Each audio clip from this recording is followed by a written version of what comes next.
Good afternoon, all of my dear students. I myself Om Prakash Shah. Dear students, in our today video, I am going to tell you about the story of I Never Forget a Face. This story is taken from the main course book. The first of all, you must know about the author. This story is written by Cyril here, and he has written a lot of books, and one of them, his masterpiece work, is Tragedy at Law. In this story, the narrator has one weakness of forgetfulness. In this story, we are going to know about the narrator has suffered from one weakness of forgetfulness.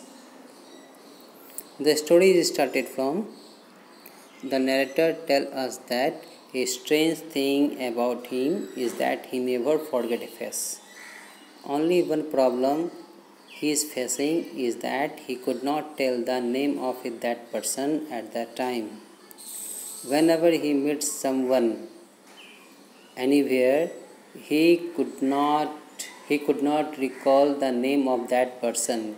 He identified the person from his face, but he is unable to recall the name of that person, where he has seen that person and where from the person is belong.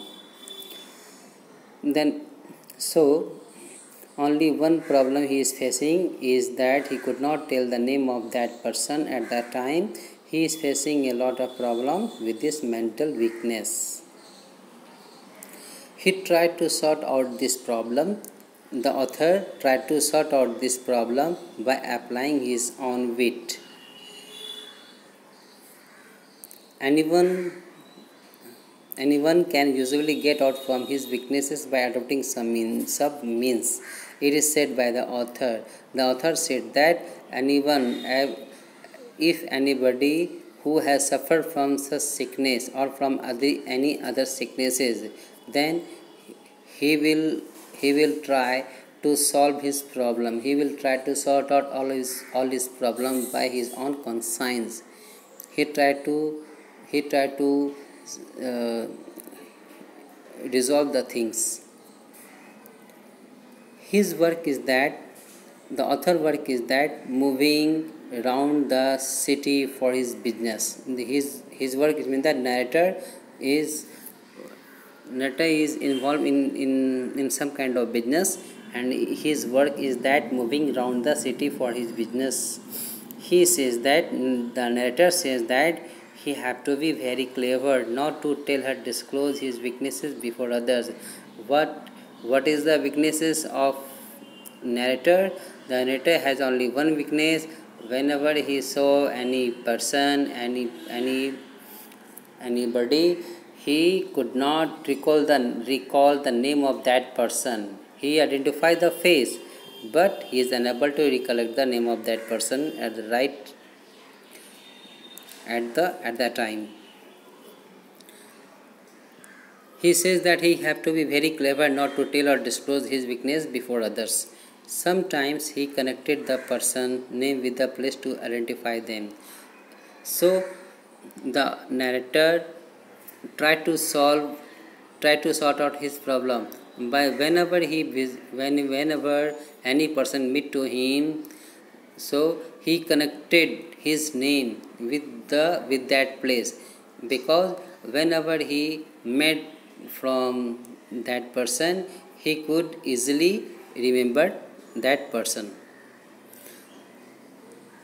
The narrator tells us that he knew all the men and women of Bardfield where he lived. And narrator is very familiar of all the people, those who are living in the region Bardfield. His village is almost a mile from the station, and where the narrator lived, his village is almost a mile from the station. His wife always complained that he does not know the names of his neighbors. His wife always complaining to him that the narrator does not know even the names of his neighbors who is living just near him. Who is the neighbor? Those who living in the vicinity of in vicinity. One day the narrator became late to catch the train. One day what happened with the narrator? One day he became too late to catch the train. Anyhow, he caught the train and successful in getting a seat in the coach. When he had caught the train, at the time, the coach was full with the passengers. After some time, as the people there stepped out in his destination one by one, what he found that the coach became emptied. When the coach emptied, the narrator found that only he and one person left in the coach, and he is about to reach his bird field. Just two stations left to reach the bird field. The narrator is an interpersonal man, so he habitually tries to talk with the person who is just sitting in the next seat. The narrator asked him, "Is he the stranger?" The narrator is an interpersonal man, so he habitually tries to talk the person who is just sitting in the next seat. The narrator asked him, "Is he the stranger person?" The narrator asked him, "Is he the stranger person traveling every day from the train?" It is inquired by the narrator to the stranger person. The stranger person not replied so much. Only he said that not often. The narrator tried to get more information about the man. The narrator tried to get more information about the man because he identified the face of that stranger man, but he did not recall where he had seen that person. Where he had seen that person.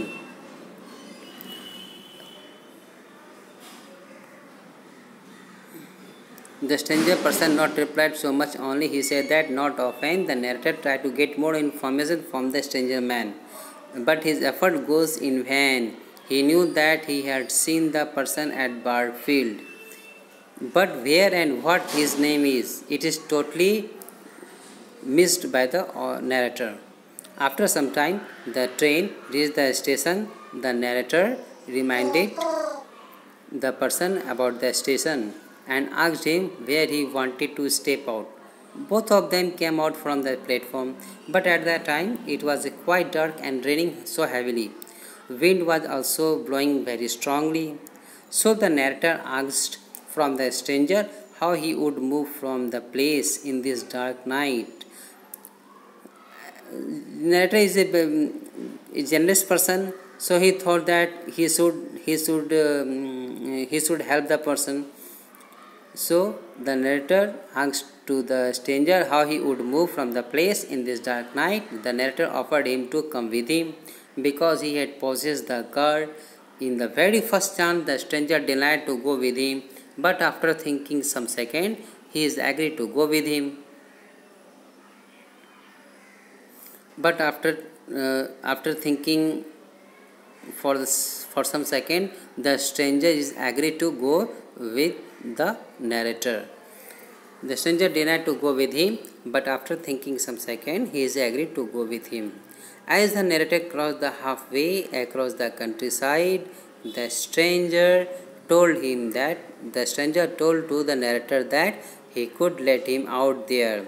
The narrator asked from him why you wanted to step out from here, where there is not a single house within 500 yards. But he slowed down the car. The next thing that was very strange, what was happened with the narrator, was that something hit very hard on the back of his head. Soon he realized everything went black. Before his eyes. He became unconscious. Hardly he could see that he pulled out from the car by the stranger. When the narrator came in conscious, he found that his everything has missed. his car, wallet, everything. Anyhow, he reached to the police station. He informed there that he had plundered by a stranger his car, money, a new umbrella, a gold watch, and 152 pounds 10 shilling in notes. As he got there, he remembered who the man was. His face reminded him of Birdfield. That person is none other than, but it was the most wanted criminal of Birdfield. His name was John and wanted for robbery and attempted murder.